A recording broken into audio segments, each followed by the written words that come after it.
All right, everybody, welcome back to another episode here on the Dividend Doggo Show, and I'm bringing you in for the weekly portfolio review.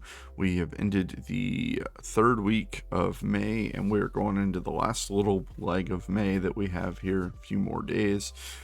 So I wanted to bring you in and show you kind of how the portfolio performed for the week, what stocks I was purchasing this week, and overall just kind of talk about a few things and dividend raises and stuff like that. So let's go ahead and jump right into the weekly performance here. So again, welcome back, every single one of you. I appreciate you all, and I'm going to bring you into the week's numbers here. Now, this was absolutely staggering to me. The market performance for this week was phenomenal. The rotation out of tech and over into finance last week was absolutely the right play in my book. I'm very, very happy with the performance so far of the finance stocks this week. Finance as a sector was up 9.41% for the week, and this is a money weighted average return.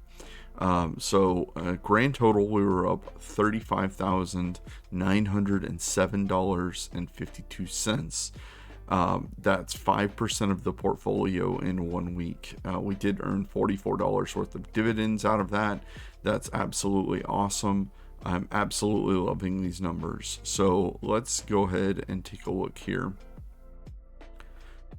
at finance. So Citigroup, as a lot of you know, if you watched last week's video, I had rotated over out of Microsoft, Apple, Google into Citigroup and JP Morgan.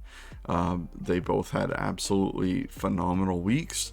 JP Morgan was up 11, almost 12%, and Citigroup 7, almost 8%. So absolutely phenomenal weeks for both of these stocks. Ally was up 11.6%. Bank of America was up 9.33%. OZK was up 7.93%. And you'll see that we have added a new holding into the finance pie as TROW price. I had been looking at TROW for quite a while. I did have it in the portfolio some time ago, and I wanted to go ahead and buy some shares. So we have picked up about 10 shares of TROW price. So before I go any further, I will go ahead and just show you the buys for the week. So we had several things going on here. We had Ally paid out its dividend, and I went ahead and repurchased $200 worth of Ally. Then I did $1,280 in the morning of TROW price, and then I did Lowe's and TROW price. So I did about $600 worth of Lowe's and a little bit of TROW price just to finish off getting that 10th share. So that brings me to the next thing. Lowe's raised their dividend over 30%. That was phenomenal news. So I wanted to boost up and grab a couple extra shares of Lowe's, as I do feel it was a pretty solid buy. I've wanted to build up Lowe's and Home Depot for quite some time, and seeing them do these raises is absolutely phenomenal. So that is pretty much the finance pie as it sits right now. With adding in TROW price, we got about 10 shares there. I'm still going to keep building up some of these other positions that I feel are absolutely amazing and I want to hold more of. So I'm going to still be looking at kind of at JPM and Ally, as those both still look a little bit under the value point for those stocks. Now, utilities also had an absolutely amazing week, with both Duke and Vistra being up over 4% for the week. Obviously, I'm a lot more heavily invested in Vistra than Duke. However, they both performed amazing this week. At over 4%, that makes me exceptionally happy there. Now, the one bit of red was the healthcare sector. AbbVie was down just a smidge there at 0.67%. That's $1,000 that it was in the red, while Johnson & Johnson was up about 3% for the week. I do want to try to add to Johnson & Johnson at some point, but it's going to be one of those where I have to wait for it to be at a slightly better value point than it is right now today. Consumer pie was up 7%, 7.2. Most of that coming from Coca-Cola and Altria, Lowe's being up, Costco was up, Target was coming back up, Pepsi, all of these stocks, basically every single one of them was up about 6%, with Pepsi being 5.89% to all the way up to 13% here for Costco. Costco had phenomenal earnings.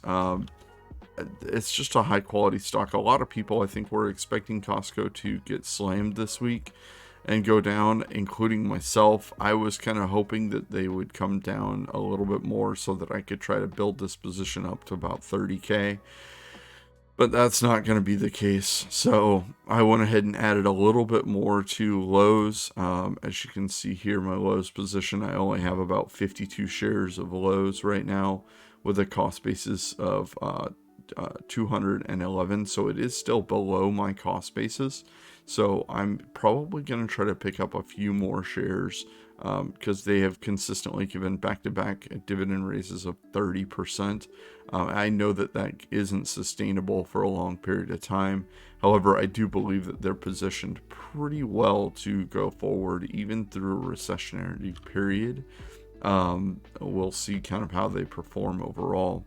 Now, Como Money was up 5.7% this week, with Berkshire Hathaway being just under 5% at 4.95, SCHD being 5.87% this week. So Como Money also, with all those consumer staples and everything being up this week, SCHD does have quite a few of those in it, so that's pretty phenomenal. And then we have the monthly dividend stocks, BST being up about 7.65% for the week, which is absolutely awesome. I know that some of the tech sector did rebound this week as well.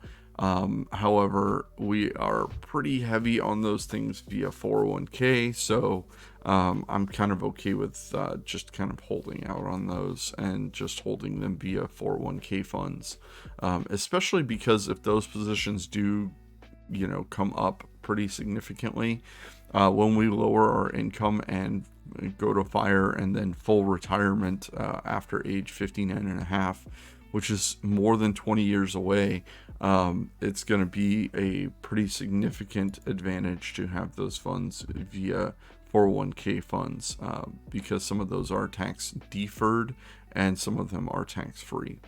Now, IRA funds, I have talked about this several times. My IRA is currently in BABA, which is significantly beat up and down still.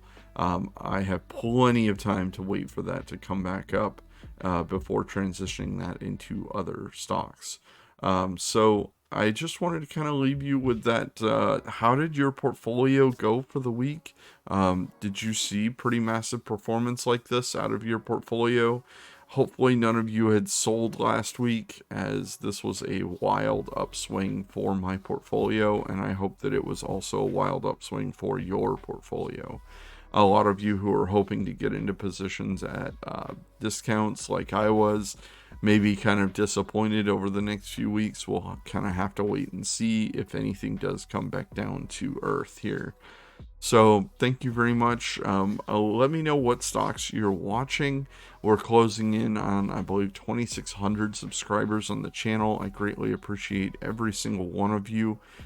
You are all a blessing, and I hope that sharing this portfolio with you all brings you some sort of insight, as well as some sort of motivation to continue to stay invested and build up positions that you want to hold, and that you want to collect those dividends from. With the purchases that we made for the week here, we have increased. I'm going to show you the propeller here of what that looks like right now. That is going to be here on the screen now. You should see this has increased. We are now at about $24,566.83 in forward income for the portfolio. We do have the next payout is $32.50 from BST, which is in just a few days here. And then you can kind of see the income as it's kind of slated to roll into the portfolio. Obviously, this will change every time I do a buy. This shifts around a little bit depending on what stocks were purchased. So I just wanted to kind of show you that this is the power of dividends. This portfolio is going to put almost $25,000 back into itself by the end of this year. I'm hoping to be able to build this number up well over 25,000, so get another $500 of income into the portfolio, so that the beginning of 2023 this number is well over $25,000 of forward income, and then it will just continue to keep growing. I'm hoping to add a couple $1,000s to the portfolio of forward income via dividends every single year for the next 10 to 20 years. I'm hoping that we can actually live off a conservative amount of our dividends while we bridge the gap between about age 50 and age 59 and a half, and just be able to consistently keep building this up over time.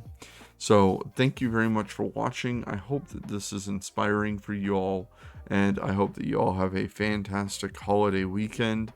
Everyone gets some rest and relaxation, and again, thank you very much. Have a great weekend. Dividend Doggo signing out.